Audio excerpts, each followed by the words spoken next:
بسم اللہ الرحمن الرحیم۔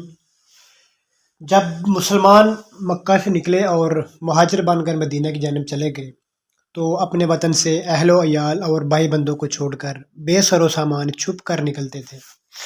اس لیے رسول اللہ صلی اللہ علیہ وآلہ وسلم نے جامع مسجد کی تعمیر کی اور مہاجرین اور انصار میں رشتہ اخوت قائم کیا اور اس مسجد کو مسجد قباء کا نام دیا۔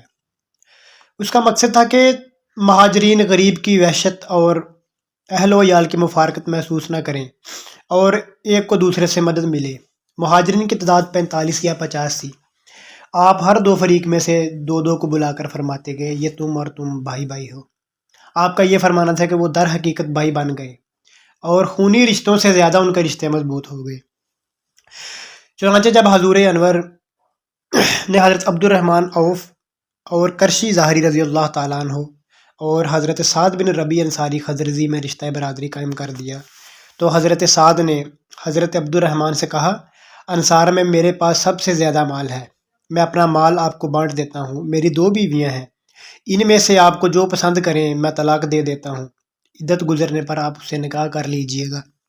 حضرت عبد الرحمن نے کہا کہ میں آپ کے اہل اور آپ کے مال آپ کو مبارک ہو، کیا یہاں کوئی بازار تجارت ہے؟ انہوں نے بنو قینقاع کے بازار کا رستہ بتا دیا۔ حضرت عبد الرحمن شام کو نفع کا پنیر اور مکھن ساتھ لائے، اسی طرح ہر روز بازار میں چلے جایا کرتے۔ تھوڑے عرصے میں وہ مالدار ہو گئے۔ ایک روز رسول اللہ صلی اللہ علیہ وآلہ وسلم کی خدمت اقدس میں حاضر ہوئے۔ ان کے بدن پر خوشبو کا نشان تھا۔ حضور انور نے پوچھا کہ یہ کیا ہے؟ عرض کی کہ میں نے ایک انصار کی ایک عورت سے شادی کی ہے۔ حضور اقدس نے پوچھا کہ مہر کتنا دیا؟ عرض کی 500 درہم۔ فرمایا کہ ولیمہ دو۔ آپ نے فرمایا کہ ولیمہ؟ انہوں نے فرمایا کہ ولیمہ تو نہیں کیا۔ آپ نے فرمایا ولیمہ لازمی کرو، چاہے ایک بکری کے بچے کا ہو۔ حضرت عبد الرحمن کی طرح کئی اور مہاجرین نے بھی تجارت کا کام شروع کر دیا۔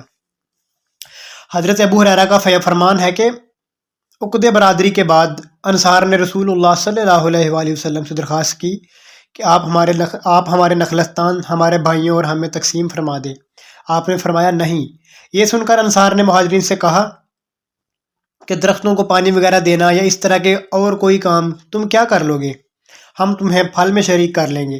اس پر سب نے کہا کہ بصر و چشم، یہ مساقات کی صورت تھی، مگر بعض نخلستان محض منیحہ کے طور پر بھی دیے ہوئے تھے، جن میں کام بھی خود انصار کرتے تھے اور مہاجرین کو پیداوار کا نصف حصہ دیتے تھے۔ یہ اسلامی تاریخ میں مواخات کی ایسی مثال ہے کہ شاید ہی قیامت تک اس کی کوئی مثال نظر آئے۔ یہ عقد برادری نصرت و مواسات اور توارث پر تھا، اس لیے جب کوئی انصاری وفات پا جاتا تو اس کی جائیداد و مال مہاجر کو ملتا اور قریبی رشتہ دار محروم رہتے تھے۔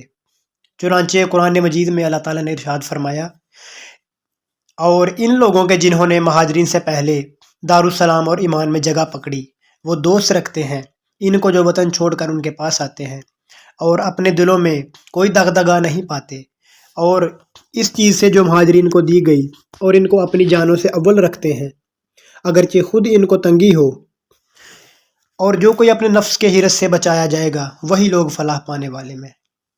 صحیح بخاری میں یہ قصہ مذکور ہے کہ ایک بھوکا سائل جناب پیغمبر خدا صلی اللہ علیہ وآلہ وسلم کی خدمت میں حاضر ہوا۔ آپ نے گھر میں دریافت کیا کہ کچھ کھانے کو ہے؟ جواب آیا صرف پانی۔ آپ نے فرمایا کہ کون ہے جو اس کو اپنا مہمان بنا لے؟ ایک انصاری نے کہا میں حاضر ہوں۔ چنانچہ وہ اسے اپنے گھر لے گیا اور اپنی بیوی سے کہا کہ رسول اللہ صلی اللہ علیہ وآلہ وسلم کے مہمان کو کھانا کھلاؤ۔ وہ بولی کہ صرف بچوں کی خوراک موجود ہے۔ کہا تو وہ کھانا تیار کرو اور چراغ روشن کر کے کھانے کے وقت بچوں کو سلا دینا۔ چنانچہ اس نے ایسا ہی کیا۔